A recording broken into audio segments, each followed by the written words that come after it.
Vamos conversar sobre a volta do Messias nos livros de Mateus, Tessalonicenses e Apocalipse. Mas antes vou me apresentar. Me chamo Cassiano, sou cristão e gosto muito de estudar a Bíblia para tirar minhas próprias conclusões sobre vários assuntos bíblicos, mas gostaria que você também comente sobre o assunto para que eu tenha novas ideias sobre o assunto. E Paulo afirma que o arrebatamento ocorre após a ressurreição, o que nos leva a concluir que o arrebatamento é pós-tribulacional. Outro fato que confirma isso é João mencionar explicitamente que a ressurreição só ocorrerá após todas as tribulações apocalípticas, e os que se assentaram sobre eles receberam autoridade para julgar. Vi também as almas dos que foram decapitados por causa do testemunho de Jesus e da palavra de Deus, que não adoraram a besta nem a sua imagem e não receberam a marca na testa ou na mão. Eles ressuscitaram e reinaram com Cristo durante 1000 anos. Os outros mortos não voltaram a viver até se completarem os 1000 anos. Esta é a primeira ressurreição. Essa ressurreição descrita por João não é pré-tribulacional, pois ocorre após a grande tribulação. Portanto, o Apocalipse de João também confirma que a ressurreição mencionada por Paulo ocorre após a tribulação, e o arrebatamento só ocorre após a ressurreição. Cristo é as primícias, e depois, na sua vinda, aqueles que pertencem a ele. João não é o único a deixar de mencionar pontos cruciais para a teologia pré-tribulacionista. Paulo também não faz qualquer referência a essas teorias quando trata da ressurreição. A tentativa de justificar uma ressurreição em fases, argumentando que no antigo Israel havia primeiros frutos da colheita, é uma distorção das escrituras e das regras básicas de interpretação bíblica. Observe que em nenhum dos textos de Paulo há qualquer indicação de que os que são de Cristo ressuscitam em uma vinda secreta pré-tribulacional e que outros ressuscitam 7 anos depois, no final da tribulação. Pelo contrário, Paulo afirma que, quando Cristo voltar, então virá o fim. Isso deixa claro que Paulo entendia a volta de Cristo como um evento visível, que ocorreria após a grande tribulação e imediatamente antes do fim, sem nenhuma ressurreição adicional depois disso. Nosso Deus, em sua grandeza e sabedoria, não revelou a Paulo ou a João qualquer ressurreição pré-tribulacionista. Pelo contrário, ele deixou registrado em sua palavra que a ressurreição mencionada no versículo 4 do capítulo 20 de Apocalipse é a primeira ressurreição em que se assentaram aqueles a quem havia sido dada a autoridade para julgar. Vi também as almas dos que foram decapitados por causa do testemunho de Jesus e da palavra de Deus. Eles não adoraram a besta nem a sua imagem e não receberam a sua marca na testa nem nas mãos. Eles ressuscitaram e reinaram com Cristo durante 1000 anos. O restante dos mortos não voltou a viver até se completarem os 1000 anos. Esta é a primeira ressurreição. Se realmente existisse uma ressurreição pré-tribulacionista que João tivesse deixado de mencionar ou optado por não registrar, ele teria chamado a ressurreição que registrou de segunda, pois a primeira seria essa suposta ressurreição pré-tribulacionista. No entanto, ele faz questão de afirmar que essa é a primeira ressurreição, deixando claro que não houve nenhuma antes dela. Como Paulo diz que somente após essa primeira ressurreição é que os vivos serão arrebatados, podemos concluir que primeiro vem a tribulação, seguida pela ressurreição dos mortos, a primeira ressurreição, e, então, o arrebatamento dos vivos. Qualquer ensinamento contrário a isso é antibíblico e fruto da imaginação humana, demonstrando até onde alguém pode ir para sustentar uma heresia. A passagem que diz 2 estarão no campo, um será levado e o outro deixado é frequentemente interpretada pelos pré-tribulacionistas à luz da trilogia Deixados para Trás, que se tornou um filme cristão popular sobre o Apocalipse sob a perspectiva dispensacionalista. Segundo essa visão, os que serão levados são os crentes que serão arrebatados ao céu para escapar da tribulação. Enquanto os deixados são os ímpios que sofrerão 7 anos de grande tribulação na terra. Essa interpretação tem sido cada vez mais adotada por muitos pastores, que ensinam que os levados são os salvos e os deixados são os ímpios. No entanto, ao analisarmos o texto sem o filtro da trilogia e da recente ascensão do pré-tribulacionismo, descobrimos que ele diz exatamente o oposto. Na verdade, os levados são os ímpios, enquanto os deixados são os salvos. Veja o contexto, e assim como foi nos dias de Noé, será também na vinda do Filho do Homem. Nos dias anteriores ao dilúvio, comiam, bebiam, casavam-se e davam-se em casamento até o dia em que Noé entrou na arca. E não perceberam até que veio o dilúvio e os levou a todos. Assim será também na vinda do Filho do Homem. Então, 2 estarão no campo, um será levado e o outro deixado. 2 estarão moendo no moinho, uma será levada e a outra deixada. Note que o texto diz exatamente o oposto do que os pré-tribulacionistas ensinam. Os que são levados não são os salvos, mas os ímpios. Jesus menciona que o dilúvio levou a todos, referindo-se àqueles que foram condenados por seus pecados, e diz que da mesma forma, um será levado e o outro deixado. Portanto, no contexto das Escrituras, os levados referem-se aos ímpios que serão condenados e morrerão, assim como ocorreu com Noé e sua família, que permaneceram na terra enquanto o dilúvio levou os ímpios. Os salvos, por outro lado, serão deixados para viver o milênio com Cristo na terra. Note que Jesus diz no verso 37: assim também será, ou seja, da mesma forma que ele explicou na analogia. Portanto, se a interpretação fosse diferente, Cristo teria dito algo diferente de assim como foi nos dias de Noé. O uso de assim como e da mesma forma no verso 37 indica claramente que os levados e deixados se referem às mesmas coisas, caso contrário, a analogia perderia o sentido e se tornaria uma antítese, quebrando a lógica do verso 37. Em Lucas, o contexto novamente mostra que os ímpios não permanecerão vivos na terra sofrendo por mais 7 anos, mas serão mortos, assim como aconteceu nos dias de Noé e de Ló. Comiam, bebiam, compravam, vendiam, plantavam e edificavam, mas no dia em que Ló saiu de Sodoma, choveu fogo e enxofre do céu e os consumiu a todos. Assim será no dia em que o Filho do Homem se manifestar. Em vez de afirmar que os ímpios serão deixados vivos para sofrer mais 7 anos enquanto os justos são arrebatados, Jesus diz que os ímpios serão consumidos, ou seja, mortos, assim como o dilúvio e o fogo devorador consumiram os ímpios. Jesus afirma que será da mesma forma na sua volta, portanto, não há evidências de que os crentes escaparão da tribulação 7 anos antes do fim, deixando os ímpios vivos. A linguagem bíblica aponta para o aniquilamento dos ímpios. Isso é reforçado por outros versos onde Cristo diz: em 2 mulheres estarão moendo juntas, uma será levada e a outra deixada. 2 homens estarão no campo, um será levado e o outro deixado. Quando perguntaram onde isso aconteceria, ele respondeu: onde houver um cadáver, ali se ajuntarão os abutres. Isso deixa claro que levados e deixados não se referem a pessoas sendo arrebatadas ao céu e outras permanecendo vivas na terra, mas sim a cadáveres onde se ajuntam os abutres, ou seja, pessoas mortas, não sobreviventes. A parábola do joio e do trigo também reforça essa ideia. Jesus explica que primeiro o joio é recolhido e queimado, e só depois o trigo é guardado no celeiro, e deixem crescer juntos até a colheita.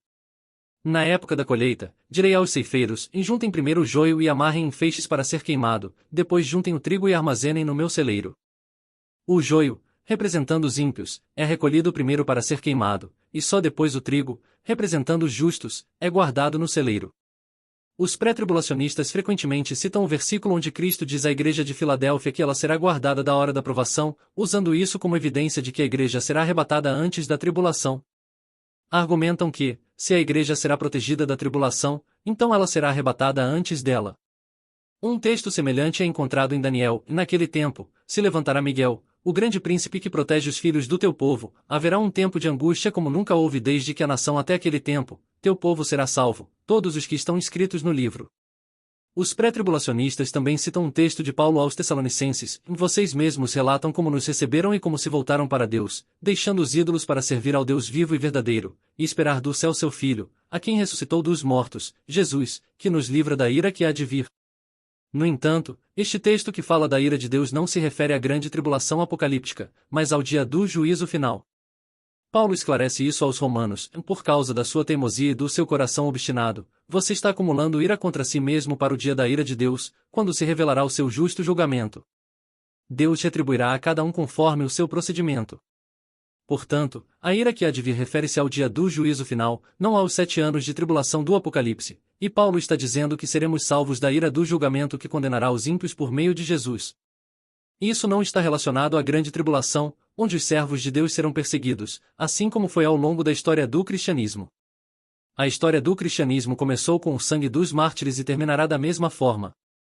Quanto ao texto de Daniel que menciona o livramento do povo de Deus encontrado no livro da vida, ele não fala sobre um arrebatamento pré-tribulacional. Caso contrário, deveríamos acreditar que o salmista foi arrebatado ao céu para escapar das tribulações, quando disse: os justos clamam, e o Senhor os ouve e os livra de todas as suas tribulações. Esse salmo foi escrito por Davi, que afirmou que Deus livra os justos de todas as suas tribulações. No entanto, Davi não foi arrebatado ao paraíso para evitar as tribulações, ele foi severamente perseguido pelo rei Saul durante anos, passando por todas as tribulações antes de ser libertado. Portanto, a linguagem sobre ser livre das tribulações, tanto no Salmo quanto em Daniel, não significa evitar as tribulações, mas sim ser libertado ao final delas. Davi e outros justos enfrentaram tribulações e não foram arrebatados antes delas, mas, no final, obtiveram a vida eterna. O mesmo princípio se aplica ao que está escrito em Daniel e em Apocalipse capítulo 3 versículo 10. Deus não nos protegerá das tribulações simplesmente porque seremos arrebatados antes delas, mas porque Ele nos guardará durante esses períodos difíceis, nos ajudando a vencer no final. Isso fica claro quando Jesus escreve à igreja de Esmirna, dizendo: "Seja fiel até a morte, e eu lhe darei a coroa da vida." Ele não promete um arrebatamento antes da tribulação, mas encoraja a fidelidade até o fim, mesmo enfrentando perseguições e tribulações. Esse fim se refere ao martírio, não ao arrebatamento. Portanto, o verdadeiro significado de ser livre das tribulações é ser protegido por Deus durante elas, e não escapar delas. Davi passou por muitas provações, mas nunca foi arrebatado ao céu para escapar delas. Ele foi protegido por Deus, e no final, venceu. Na oração do Pai Nosso, quando pedimos a Deus para nos livrar do mal, estamos pedindo proteção durante as tentações e tribulações, não um arrebatamento ao céu. Pedir a proteção divina significa ser guardado aqui na terra, não ser retirado dela. Da mesma forma que o salmista afirma, podemos ter confiança de que Deus nos protegerá de todas as tribulações, sem que isso signifique que seremos arrebatados para escapar delas. Sempre que a Bíblia fala sobre ser guardado ou livrado das tribulações, refere-se à proteção durante as adversidades, não à fuga delas. Um exemplo claro é o relato do Êxodo, onde Deus protegeu os israelitas das pragas que atingiram os egípcios, sem removê-los da terra. Enquanto os egípcios sofreram com as pragas, os israelitas permaneceram protegidos. Da mesma forma, durante a grande tribulação, todos estarão na terra. O arrebatamento, conforme ensinado por Jesus, ocorrerá após as tribulações. Deus fará uma distinção entre justos e ímpios, protegendo o seu povo eleito. Jesus afirmou que, se aqueles dias não fossem abreviados, ninguém sobreviveria, mas, por causa dos eleitos, os dias serão abreviados. Se os eleitos fossem arrebatados ao céu, este verso não faria sentido. Ele indica que os eleitos estarão na terra durante a grande tribulação e que Deus abreviará os dias para aliviar o sofrimento. Ló e Noé, mencionados frequentemente pelos dispensacionalistas, foram poupados dos desastres que atingiram os ímpios, mas nenhum deles foi arrebatado ao céu. Noé ficou na arca e Ló fugiu com sua família para outra terra. Assim, é possível haver proteção divina sem a necessidade de ser retirado da terra durante as tribulações. A ideia de que os salvos serão arrebatados antes da tribulação não é uma interpretação natural dos textos bíblicos, mas uma tentativa de adicionar algo que não está na Bíblia. Alguns argumentam que a arca de Noé representa o céu, para onde os crentes seriam levados antes da tribulação. Essa interpretação é incorreta, pois a arca não simboliza o paraíso celestial, mas a proteção da igreja durante a tribulação, permanecendo na terra. Após o dilúvio, Noé e sua família habitaram uma nova terra. Da mesma forma, a igreja estará na terra durante a grande tribulação, protegida por Deus, e depois habitará a nova terra prometida. Há uma clara distinção entre ser guardado e ser removido. Deus prometeu nos guardar durante a tribulação, mas não nos remover da terra. Os dispensacionalistas, no entanto, interpretam remover onde está escrito guardar como receber proteção especial enquanto permanecemos no mesmo lugar, não sendo transferidos para outro lugar. Jesus destacou essa diferença ao orar: "Não peço que os tires do mundo, mas que os guardes do maligno." Se Jesus acreditasse que tirar e guardar fossem a mesma coisa, ele não teria feito essa distinção. Portanto, quando a Bíblia diz que Deus nos guardará da tribulação, está afirmando que, embora permaneçamos na terra, seremos protegidos em meio às dificuldades, conforme prometido por Deus. Resumindo, o que acontecerá com a igreja na grande tribulação será exatamente o cumprimento da oração de Jesus: "E não peço que os tires do mundo, mas que os guardes do maligno." Não seremos removidos da terra, mas seremos protegidos durante as tribulações. Assim como Davi disse que Deus livra os justos de todas as suas tribulações, essa proteção e não um arrebatamento secreto é o método de Deus desde sempre. Antes daquele dia, virá a apostasia e então será revelado o homem do pecado, o filho da perdição. Nas duas cartas de Paulo aos Tessalonicenses, ele explora amplamente os eventos dos últimos dias. Na primeira carta, Paulo afirma que o arrebatamento da igreja ocorrerá apenas após a grande tribulação, no último dia. Na segunda epístola, ele é ainda mais claro ao dizer que nossa reunião com Jesus só acontecerá após a ascensão do Anticristo e sua coroação no santuário de Deus. Paulo nos alerta a não sermos enganados por qualquer afirmação de que o dia do Senhor já chegou. Ele afirma claramente que, antes desse dia, ocorrerá a apostasia e o homem do pecado, o Anticristo, será revelado, exaltando-se acima de tudo que é considerado divino, até se declarar Deus e se sentar no santuário de Deus. Para Paulo, o arrebatamento não acontecerá antes da apostasia e da revelação do Anticristo. No entanto, os pré-tribulacionistas defendem o contrário, afirmando que a igreja será arrebatada antes da revelação do Anticristo. Para sustentar essa ideia, eles dividem os dois eventos mencionados por Paulo no verso 1 em a vinda de Jesus e a nossa reunião com ele.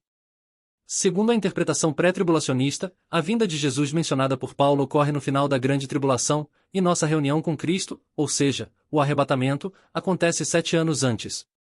No entanto, essa interpretação parece ser uma leitura dispensacionalista, que distorce a sequência lógica do texto, tornando-o desconexo. Paulo não estaria tratando de dois eventos distintos no verso 1, mas sim relacionando ambos ao dia do Senhor mencionado no verso 2. Não faria sentido associar dois eventos separados por 7 anos a um único evento, o dia do Senhor. O mais lógico é entender que o dia do Senhor é a vinda de Jesus e a nossa reunião com ele. Assim, Paulo descreve um único evento com dois aspectos que ocorrem simultaneamente em a vinda de Jesus e o arrebatamento dos crentes. Seremos arrebatados quando Jesus retornar no dia do Senhor, como Paulo indica ao associar ambos ao mesmo dia. Relacionar um único evento a dois acontecimentos distintos em tempos diferentes seria ilógico, e mais ilógico ainda seria colocar primeiro um evento que ocorre 7 anos depois do segundo mencionado. A interpretação pré-tribulacionista, portanto, não apenas distorce a ordem do texto, mas também a cronologia dos acontecimentos. Em uma leitura coerente, ao mencionar dois eventos futuros, normalmente menciona-se primeiro o mais próximo e depois o mais distante. Contudo, para os dispensacionalistas, Paulo inverte essa ordem, mencionando primeiro o que ocorrerá ao fim da tribulação e, só depois, o que ocorre antes dela. Para os pós-tribulacionistas, a vinda de Jesus e o arrebatamento dos crentes ocorrem em um único evento, no mesmo dia, o dia do Senhor. Além disso, Paulo também fala sobre algo ou alguém que está detendo a revelação do anticristo até o tempo certo. Os pré-tribulacionistas assumem que isso se refere à igreja, sugerindo que ela será arrebatada antes da manifestação do anticristo. No entanto, o texto não especifica o que está detendo o anticristo, deixando espaço para interpretações. A teologia deve se basear no que é revelado, e não em especulações. Portanto, a ideia de que o Espírito Santo ou a igreja é o que impede a revelação do anticristo não é sustentada pelo texto bíblico. Isso seria gramaticalmente incorreto e teologicamente ilógico. A tese de que o Espírito Santo será removido da terra antes da revelação do anticristo é uma interpretação popularizada pelos primeiros defensores do pré-tribulacionismo, mas não encontra apoio claro nas Escrituras. A doutrina da iminência ensina que Jesus pode voltar para arrebatar a sua igreja a qualquer momento, sem que nenhum evento precise acontecer antes. Segundo os pré-tribulacionistas, Cristo pode retornar em qualquer segundo, sem sinais prévios. Mas será que a Bíblia realmente apoia essa ideia? A resposta é um claro não. Embora muitos tenham sido ensinados de outra forma, a verdade é que a volta de Jesus não é iminente. Primeiro, é importante entender que quando dizemos que a volta de Jesus não é iminente, não estamos dizendo que ela não será em breve. A palavra iminente aqui não se refere à proximidade no tempo, mas à ideia de que nada precisa acontecer antes para que Cristo volte. No entanto, o fato de a Bíblia dizer que Jesus voltará em breve mostra que sua volta não pode ser iminente, pois algo que é iminente pode acontecer a qualquer momento, enquanto algo que é em breve está ligado a um curto período de tempo. Os dispensacionalistas dividem a segunda vinda de Cristo em duas fases, em uma que seria iminente, no início da tribulação, e outra que ocorreria ao final dos 7 anos de tribulação, que seria em breve e não iminente. No entanto, essa interpretação não encontra suporte bíblico. A Bíblia fala de uma única segunda vinda, que acontecerá ao final da grande tribulação. Jesus fala da necessidade dos cristãos perseverarem para receberem o que foi prometido por Deus, e afirma que ele virá em breve. Isso se aplica à igreja e não apenas aos incrédulos. Essa promessa é feita aos cristãos, mostrando que a volta de Cristo será em breve, e não iminente, como defendem os pré-tribulacionistas. Outro ponto frequentemente mencionado pelos pré-tribulacionistas é a analogia de Jesus voltando como um ladrão. Eles argumentam que, se Jesus voltar como um ladrão, sua vinda será iminente, pois um ladrão não deixa sinais de sua chegada. No entanto, essa analogia se aplica apenas aos incrédulos, não à igreja. Paulo esclarece isso ao dizer que o dia do Senhor virá como um ladrão para os que estão nas trevas, mas não para os cristãos, que não serão pegos de surpresa. Portanto, a segunda vinda de Cristo não será iminente para a igreja, mas para os descrentes, que não conhecem as profecias e estão espiritualmente cegos. Para a igreja, a volta de Jesus será percebida através dos sinais da grande tribulação. Jesus ensinou isso aos seus discípulos em Mateus 24, quando disse que, assim como se sabe que o verão está próximo ao ver as folhas brotando na figueira, os crentes saberão que ele está próximo ao verem os sinais acontecerem. Jesus estava falando aos seus seguidores, não aos descrentes. A volta de Cristo será inesperada apenas para os incrédulos, enquanto a igreja estará vigilante, atenta aos sinais da grande tribulação, e saberá quando ele estiver prestes a retornar. Uma evidência clara disso é o próprio relato da grande tribulação, onde Jesus afirma: Eis que venho como ladrão, bem-aventurado aquele que vigia e guarda as suas vestes, para que não ande nu e não se veja a sua vergonha. Esse aviso é dado já no meio da tribulação, após uma série de eventos apocalípticos e sinais visíveis. Ainda assim, Jesus diz que virá como um ladrão, o que seria impossível segundo a interpretação pré-tribulacionista, que acredita que Jesus virá como um ladrão antes da tribulação. A explicação é que a vinda de Jesus será uma surpresa para os ímpios, mesmo em meio aos sinais que apenas os crentes reconhecerão. Jesus nos ensinou que, embora não possamos saber o dia ou a hora exata de sua volta, poderemos discernir quando ele está próximo. Isso explica por que todas as tentativas de prever a data exata de sua vinda falharam. Jesus afirmou: enquanto ao dia e à hora ninguém sabe, nem os anjos do céu, nem o Filho, senão o Pai. Ele não disse que não poderíamos reconhecer o tempo de sua volta ou que não haveria sinais, mas sim que o dia e a hora exatos são conhecidos apenas por Deus. Os sinais e profecias bíblicas indicam que Jesus só voltará após todos os sinais de Mateus 24 se cumprirem, como a pregação do Evangelho no mundo inteiro, a fome, o surgimento de falsos profetas, a profanação do Templo de Jerusalém pelo Anticristo, a perseguição aos cristãos e a grande tribulação. O apóstolo Paulo acrescenta mais sinais, afirmando que a vinda de Jesus e nossa reunião com ele ocorrerão após a apostasia e a revelação do Anticristo, quando ele se exaltará como Deus no templo. Embora não saibamos o momento exato, os sinais nos permitirão reconhecer o período em que Jesus voltará. Paulo também menciona que o arrebatamento ocorrerá ao som da última trombeta, que soará durante a segunda vinda visível de Cristo, não antes, como os pré-tribulacionistas acreditam. Isso cria um desafio para essa interpretação, pois a última trombeta de Paulo deve ser vista como a mesma mencionada por Jesus, ocorrendo após a tribulação, e não antes. A ideia de que a última trombeta do arrebatamento e a trombeta que anuncia o reino de Cristo são eventos distintos é questionável. Na verdade, essas duas situações são parte do mesmo acontecimento. Paulo fala da ressurreição dos mortos e do arrebatamento dos vivos, e afirma que, nesse momento, a morte será vencida, e o inferno e o pecado serão derrotados, representando o anúncio do reino de Cristo e sua vitória sobre as forças das trevas. Outras evidências de que a última trombeta mencionada em Apocalipse é a mesma de que Paulo fala, e que é pós-tribulacional, incluem o fato de que esse momento marcará o início do julgamento e o começo do reinado milenar de Cristo. Em Apocalipse, o sétimo anjo toca a trombeta, e grandes vozes no céu proclamam que o reino do mundo se tornou o reino de nosso Senhor e de seu Cristo, que reinará para sempre. Esse é o momento em que Deus julgará os mortos, recompensará seus servos, e punirá aqueles que destroem a terra. Biblicamente, a retribuição é dada quando Jesus volta em glória, no final da grande tribulação. Em Mateus, vemos que uma trombeta também soará nessa volta gloriosa pós-tribulacional de Jesus, reunindo os eleitos dos quatro cantos da terra. Todas essas peças se encaixam perfeitamente na visão pós-tribulacionista, mostrando que a última trombeta de Apocalipse é a mesma mencionada em 1 Coríntios 15. O julgamento dos mortos e a recompensa aos servos ocorrem na volta gloriosa de Cristo, acompanhados pelo som da trombeta no final da grande tribulação. Afirmar que a última trombeta ocorre antes da tribulação é ignorar o contexto bíblico e sugerir que cada passagem se refere a trombetas diferentes, sem conexão entre si. Se Jesus mencionou uma trombeta tocando em sua volta após a tribulação, isso indica que a última trombeta não é pré-tribulacional. Paulo não disse que uma trombeta soará no arrebatamento, mas sim que a última trombeta soará naquele momento. Se é a última, o arrebatamento não pode ser pré-tribulacional, pois isso implicaria que as trombetas do Apocalipse e de Mateus não teriam relevância, o que é absurdo. Para um pós-tribulacionista, a conclusão é clara, e a última trombeta é realmente a última. Já os pré-tribulacionistas, para sustentar sua tese, precisam negar essa conexão de eventos e sugerir que existiriam outras trombetas tocadas antes da tribulação, o que não encontra suporte nas Escrituras. Assim, para eles, a igreja seria arrebatada ao som de uma trombeta que, na verdade, não seria a última, mas essa interpretação desconsidera as trombetas que são claramente mencionadas na Bíblia durante e após a tribulação. Teoricamente, isso seria absurdo em qualquer doutrina teológica, mas é o que ocorre frequentemente. Quando lemos Mateus 24, notamos que Jesus não disse que aqueles que precisariam fugir seriam os mundanos, os sem compromisso com Deus, e que por isso seriam deixados na terra para sofrer. Pelo contrário, ele fala sobre a fuga de vocês, referindo-se aos seus discípulos, já que todo o discurso era uma resposta à pergunta dos apóstolos. Em seguida, ele afirma que, se aqueles dias não fossem abreviados, ninguém sobreviveria, mas, por causa dos eleitos, esses dias serão abreviados. Isso prova, sem sombra de dúvida, que os eleitos estarão presentes na grande tribulação.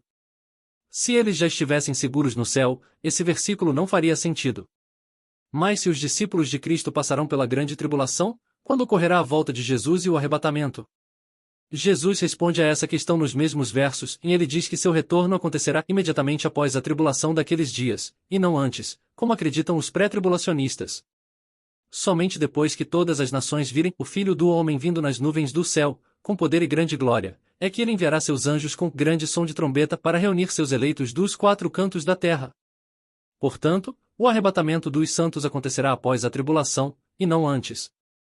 Seus discípulos terão que fugir para os montes, verão o terrível sacrilégio do anticristo, muitos serão perseguidos e mortos, e só então saberão que Jesus está para voltar, depois de verem todos esses sinais. Isso só pode significar que os cristãos estarão na terra, presenciando tudo o que acontecerá na grande tribulação. Como os dispensacionalistas respondem a provas tão claras e inequívocas de um arrebatamento pós-tribulacional? A maioria deles afirma que todos esses eventos não acontecerão com os discípulos de Jesus, os cristãos, mas apenas com os israelitas. Eles dizem que, nesse contexto, os discípulos não são uma tipologia da igreja, mas de Israel. Isso é um absurdo sem precedentes, pois os discípulos foram chamados de cristãos. Veja o que a própria Bíblia diz, e então Barnabé foi a Tarso à procura de Saulo e, quando o encontrou, levou-o para Antioquia. Assim, durante um ano inteiro, Barnabé e Saulo se reuniram com a igreja e ensinaram a muitos.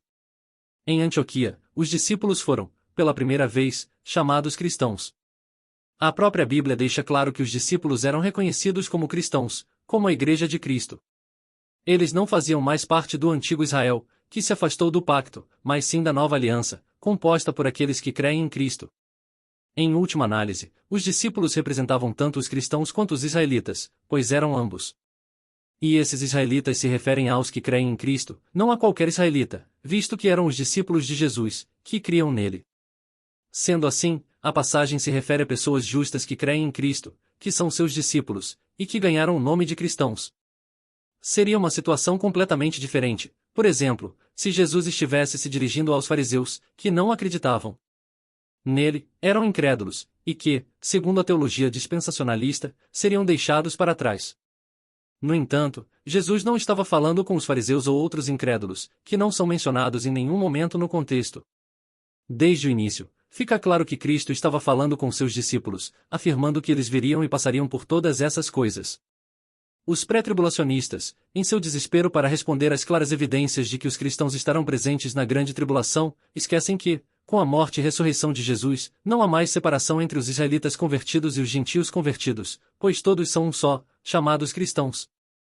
É por isso que Paulo disse que Jesus derrubou o muro de inimizade que existia entre eles, e naquela época, vocês estavam sem Cristo, separados da comunidade de Israel, sendo estrangeiros quanto às alianças da promessa, sem esperança e sem Deus no mundo. Mas agora, em Cristo Jesus, vocês, que antes estavam longe, foram aproximados mediante o sangue de Cristo. Pois ele é a nossa paz, o qual de ambos fez um, e destruiu a barreira, o muro de inimizade. Em Cristo Jesus, não há mais divisão entre israelitas que creem e gentios que creem, pois ambos são um só, chamados cristãos. Paulo reitera essa verdade ao escrever aos Gálatas: todos vocês são filhos de Deus mediante a fé em Cristo Jesus, pois os que em Cristo foram batizados, de Cristo se revestiram. Não há judeu nem grego, escravo nem livre, homem nem mulher, pois todos são um em Cristo Jesus. E, se vocês são de Cristo, são descendência de Abraão e herdeiros segundo a promessa. Os dispensacionalistas, no entanto, insistem em separar os israelitas cristãos dos gentios cristãos. Jesus derrubou essa barreira, mas os pré-tribulacionistas querem reconstruí-la, dividindo os dois grupos como se fossem distintos. Jesus fez dos dois um só, mas eles, para preservar a doutrina do arrebatamento pré-tribulacional, continuam tratando-os como grupos separados. A conclusão lógica do relato de Mateus 24 é que, se Jesus estava falando com seus discípulos e esses discípulos acreditavam nele, já não importa se eram israelitas ou gentios, pois Cristo uniu ambos em um só grupo, conhecidos como cristãos. Em outras palavras, a questão não é se eles eram israelitas ou gentios, pois tanto gentios que creem em Cristo quanto judeus que creem em Cristo fazem parte de um único corpo, a Igreja. Afinal, de que outra maneira Jesus poderia ter deixado mais claro que os cristãos passariam pela grande tribulação, se não respondendo diretamente aos próprios cristãos da época? Naquele tempo, os únicos cristãos eram seus discípulos, portanto, se Cristo quisesse dizer que os cristãos passariam pela tribulação, ele teria que dizer isso aos seus discípulos, o que de fato fez. Volto a ressaltar que o fato de esses discípulos também serem israelitas não altera nada, porque Cristo já derrubou o muro que os dividia e fez dos dois povos um só, a Igreja. Assim, é à Igreja que Jesus se referia, e não aos incrédulos. Além disso, se o que Jesus disse deve se aplicar apenas aos israelitas incrédulos e não aos cristãos, então devemos concluir que tudo o que Jesus disse enquanto esteve entre nós deve valer apenas para os israelitas incrédulos, seguindo a mesma lógica empregada pelos dispensacionalistas em Mateus 24. Se algum pré-tribulacionista quiser ser honesto e sincero consigo mesmo, teria que reconsiderar todos os evangelhos à luz de sua interpretação falha de Mateus 24, identificando todos os discursos de Jesus, incluindo o Sermão da Montanha, como sendo válidos somente para os israelitas e não para os cristãos gentios. No entanto, é exatamente isso que eles fazem com o discurso de Cristo em Mateus 24. Ora, mas isso é uma bobagem, diria um pré-tribulacionista. O que Jesus pregou é válido para os cristãos de hoje, mesmo que originalmente tenha sido dito aos israelitas, porque os israelitas crentes daquela época eram a igreja de hoje, junto aos gentios que creram. Pois é exatamente essa mesma lógica que deve ser aplicada a Mateus 24, o que os dispensacionalistas não fazem, porque isso arruinaria toda a tese fantasiosa do arrebatamento pré-tribulacional que eles defendem. E falando em arrebatamento pré-tribulacional, é interessante que Jesus só mencionou um arrebatamento após a tribulação e não antes dela. Para os dispensacionalistas, o arrebatamento ocorre antes da tribulação, já para Jesus, o único arrebatamento mencionado acontece depois da tribulação. Compare, por exemplo, este texto de Mateus com o de Tessalonicenses, que fala do arrebatamento da igreja, e então aparecerá no céu o sinal do Filho do Homem, e todas as nações da terra se lamentarão e verão o Filho do Homem vindo nas nuvens do céu com poder e grande glória. E ele enviará os seus anjos com grande som de trombeta, e estes reunirão os seus eleitos dos quatro ventos, de uma outra extremidade do céu. Porque o Senhor mesmo descerá do céu com grande brado, a voz do arcanjo, ao som da trombeta de Deus, e os que morreram em Cristo ressuscitarão primeiro. Depois, nós, os que ficarmos vivos, seremos arrebatados juntamente com eles nas nuvens ao encontro do Senhor nos ares. E assim estaremos para sempre com o Senhor. Ambos os textos falam dos eleitos sendo reunidos, arrebatados, mencionam Jesus vindo nas nuvens, referem-se ao som de trombeta e mencionam os anjos. Qualquer pessoa razoável consegue perceber que se trata do mesmo evento, e não de dois eventos distintos. Ambos os textos retratam a volta de Jesus ao fim da tribulação, pois a divisão em duas fases não é bíblica. A suposta vinda secreta pré-tribulacional de Jesus não tem base bíblica, e isso é algo que ele não menciona em todo o discurso de Mateus 24. Ele não fala nada sobre vir secretamente antes da tribulação, mas faz questão de destacar sua volta gloriosa depois da tribulação. Ou seja, nada do que os pré-tribulacionistas acreditam é mencionado por Jesus. Ele simplesmente omite tudo o que é fundamental na teia dispensacionalista. Ele não fala de uma vinda secreta antes da tribulação, nem de um arrebatamento antes disso. São conceitos inventados pelo escritor e acreditados por seus seguidores, mas nunca afirmados por Jesus. Tudo isso nos mostra que Jesus nunca foi um pré-tribulacionista, pois além de indicar constantemente que a igreja estaria na grande tribulação, ele também omite os pontos fundamentais do pré-tribulacionismo e ressalta que tanto sua volta quanto o arrebatamento só ocorrerão depois de toda a tribulação. Os que acreditam no arrebatamento secreto também citam a passagem onde João é convidado a subir em Apocalipse 4, verso 1, como uma analogia do arrebatamento da igreja, em depois destas coisas, olhei, e eis que estava uma porta aberta no céu, e a primeira voz, que como de trombeta ouvirá falar comigo, disse, sobe aqui, e mostrar-te-ei as coisas que depois destas devem acontecer. Sinceramente, não consigo ver nenhuma tipologia de um arrebatamento geral da igreja neste texto. Parece mais uma tentativa de encontrar sinais do arrebatamento no Apocalipse, mesmo que o chamado tenha ocorrido espiritualmente com João e não fisicamente, e foi dirigido a um único apóstolo, não à igreja inteira. Se toda vez que a Bíblia usasse o verbo subir fosse uma referência ao arrebatamento, a igreja já teria sido arrebatada inúmeras vezes. Mesmo que essa interpretação não fosse tendenciosa ou fruto de exegese, isso não afetaria a doutrina do arrebatamento pós-tribulação. Jesus poderia muito bem estar usando uma figura que se realizaria no futuro, ao final da grande tribulação.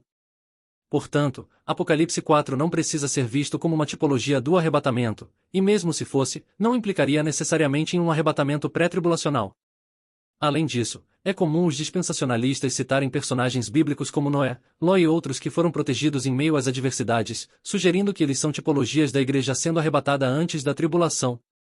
O pré-tribulacionista Silvio Costa, por exemplo, usa este argumento para apoiar sua crença no arrebatamento secreto, dizendo: a história sagrada ensina que, em todos os tempos de juízos divinos sobre civilizações e populações inteiras, Deus sempre livrou seus fiéis, livrou a Noé e sua família do dilúvio, livrou a Ló da destruição de Sodoma, livrou Israel das 10 pragas que afligiram o Egito, livrou Jerusalém da invasão da Assíria. Curiosamente, esses exemplos apoiam muito mais o pós-tribulacionismo do que o pré, porque em todos esses casos, Deus livrou essas pessoas sem tirá-las da terra. Portanto, se há alguma tipologia em Noé, Ló e Israel, é a de que Deus costuma proteger seu povo sem removê-lo da terra. Conforme Jesus disse: e não rogo que os tires do mundo, mas que os guardes do maligno.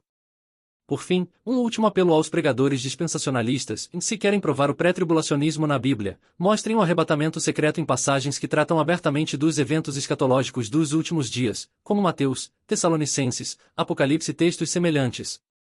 Forçar interpretações de tipologias, quando não há certeza de que uma tipologia está realmente presente em um verso do Antigo Testamento, apenas reforça a falta de bons argumentos no dispensacionalismo.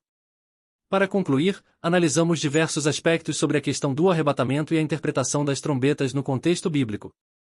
Independentemente da posição que você adote, é crucial estudarmos a palavra de Deus com dedicação e humildade, buscando sempre a verdade em Cristo. Antes daquele dia, a apostasia virá, e então o homem do pecado, o filho da perdição, será revelado. Se aqueles dias não fossem encurtados, ninguém sobreviveria, mas, por causa dos escolhidos, esses dias serão abreviados. Hoje, você aprende sobre a igreja durante a grande tribulação de uma forma que talvez nunca tenha visto antes. Este vídeo é completo, então fique até o final para entender um dos temas mais importantes da Bíblia. O capítulo em que o próprio Senhor Jesus fala exclusivamente sobre os acontecimentos relacionados à grande tribulação é Mateus 24.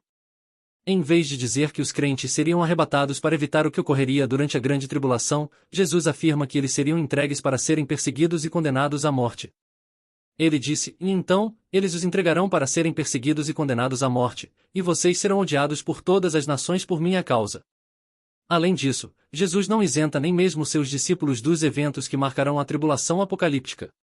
Ele afirma que eles viriam sacrilégio terrível e que precisariam fugir para os montes. Como está escrito, e assim, quando vocês virem o sacrilégio terrível, do qual falou o profeta Daniel, no lugar santo, a quem lê, entenda, então os que estiverem na Judéia fujam para os montes. Orem para que a fuga de vocês não aconteça no inverno nem no sábado. Muitos acreditam que a igreja não passará pela grande tribulação, mas que será arrebatada antes dela. No entanto, os que defendem essa ideia ignoram muitos textos bíblicos para chegar a essa interpretação. O arrebatamento da igreja está intimamente ligado à ressurreição do último dia. Tanto os judeus quanto os primeiros cristãos tinham uma crença firme sobre quando essa ressurreição aconteceria. Jesus afirmou: e está à vontade daquele que me enviou, em que eu não perca nenhum de todos os que ele me deu, mas que eu o ressuscite no último dia. Jesus enfatiza repetidamente que a ressurreição ocorrerá no último dia. Marta, falando sobre seu irmão Lázaro, disse: sei que ele ressurgirá na ressurreição, no último dia. Aqui, encontramos um grande problema para os pré-tribulacionistas, que parecem não perceber o erro grave que compromete a credibilidade da doutrina que promete um escape para a igreja durante a grande tribulação. Provavelmente, a prova mais convincente de que o arrebatamento da igreja ocorre após a grande tribulação é o texto em que Paulo diz: porque o mesmo Senhor descerá do céu com grande clamor, com voz de arcanjo e com a trombeta de Deus, e os que morreram em Cristo ressuscitarão primeiro. Depois, nós, os que estivermos vivos, seremos arrebatados juntamente com eles nas nuvens, para encontrar o Senhor nos ares. E assim estaremos sempre com o Senhor. Primeiro vem a ressurreição, depois o arrebatamento. Para descobrir se o arrebatamento é pré ou pós-tribulacional, basta verificar se a ressurreição é pré ou pós-tribulacional. E para saber quando essa ressurreição acontecerá, o próprio Senhor Jesus responde: quem come a minha carne e bebe o meu sangue tem a vida eterna, e eu o ressuscitarei no último dia. Perceba quantas vezes Jesus enfatiza que a ressurreição ocorrerá no último dia. Isso nos leva à conclusão clara de que a ressurreição não acontece 7 anos antes do último dia, mas sim no último dia. Se essa ressurreição é pós-tribulacional, então é lógico que o arrebatamento da igreja também seja, uma vez que o arrebatamento ocorre após a ressurreição e não antes. Para esclarecer melhor, vou explicar a diferença entre as visões pré-tribulacionista e pós-tribulacionista. Pré-tribulacionismo, e nessa visão, a igreja seria arrebatada antes da tribulação, numa volta secreta de Jesus para buscar somente a igreja e levá-la ao céu. Os ímpios permaneceriam na terra durante 7 anos. Alguns acreditam que, nesse período, o Espírito Santo será retirado da terra. No final desses 7 anos, Jesus voltaria novamente, desta vez de forma visível, para que todos os olhos o vejam. Para que essa teoria funcione, é necessário encaixar uma ressurreição pré-tribulacionista que ocorreria antes da volta secreta de Jesus, seguida de outras 2 ressurreições no final da grande tribulação. Pós-tribulacionismo, esta é a visão bíblica, crida unanimemente pelos primeiros cristãos e pelos pais da Igreja durante séculos. Segundo essa visão, há apenas uma única volta visível de Jesus no final da tribulação. Também existem apenas 2 ressurreições, conforme relatado por João no Apocalipse. Alguns tentam argumentar que o último dia não se refere ao retorno de Jesus ou ao fim do mundo, mas sim ao último dia da dispensação da graça, situando essa ressurreição antes da grande tribulação. Para sustentar essa ideia, eles afirmam que o último dia não é literalmente o último dia, mas sim o último dia em que alguém poderá ser salvo enquanto a graça ainda está disponível. No entanto, essa tentativa de ajustar as contradições óbvias da teoria pré-tribulacionista enfrenta sérios problemas. Primeiro, não faz sentido permitir que o mundo sofra 7 anos de grande tribulação sem a possibilidade de salvação, sem acesso à graça. Para contornar isso, alguns sugerem que o Espírito Santo será removido da terra, uma ideia absurda, já que o Espírito Santo é Deus, onipresente e impossível de ser removido. Além disso, se o último dia da dispensação da graça ocorre 7 anos antes do fim da tribulação, como os israelitas poderiam se converter e ser salvos, como acreditam? Como explicar as passagens bíblicas que mostram claramente os santos e servos de Deus no meio da grande tribulação, como em Apocalipse? O texto diz: foi-lhe dado poder para guerrear contra os santos e vencê-los, foi-lhe dada autoridade sobre toda tribo, povo, língua e nação. Sabemos que, sem a graça divina, não haveria cristãos no mundo, pois é a graça de Deus que nos sustenta e nos livra do pecado e do diabo. Portanto, se a dispensação da graça terminasse 7 anos antes do fim da tribulação, como poderiam existir santos e servos de Deus no meio da tribulação? Isso implicaria que eles conseguiram sobreviver por conta própria, sem a graça divina, o que é uma heresia e um absurdo para qualquer cristão. Se há servos de Deus e santos na tribulação, conforme menciona Apocalipse, é porque a graça de Deus ainda está sendo concedida. Sem ela, eles nem existiriam, a menos que o ser humano pudesse se salvar sozinho. Portanto, é impossível que esse último dia se refira ao último dia da dispensação da graça, 7 anos antes da tribulação. A graça continuará sendo oferecida a todos que a aceitarem e continuará existindo enquanto houver pelo menos um homem de Deus na terra, como vemos em Apocalipse, que haverá homens de Deus na tribulação. A prova mais contundente de que o último dia mencionado por Jesus se refere ao dia final, ao fim da grande tribulação e à sua volta visível, e não 7 anos antes, está no fato de que ele usou esse termo para se referir ao dia do juízo dos ímpios. Quem me rejeitar e não receber as minhas palavras já tem quem o julgue, a palavra que preguei o julgará no último dia. Portanto, para Jesus, o último dia é o dia do juízo, que ocorre no final da grande tribulação. Mesmo os pré-tribulacionistas concordam que o juízo ocorre após a tribulação, não antes. Note que esse julgamento é dos ímpios, pois se refere àqueles que rejeitaram as palavras de Jesus. Assim, se para Jesus o último dia, que é o dia da ressurreição, também se refere ao dia do juízo dos ímpios, e esse juízo ocorre após a tribulação, então a ressurreição também é pós-tribulacional.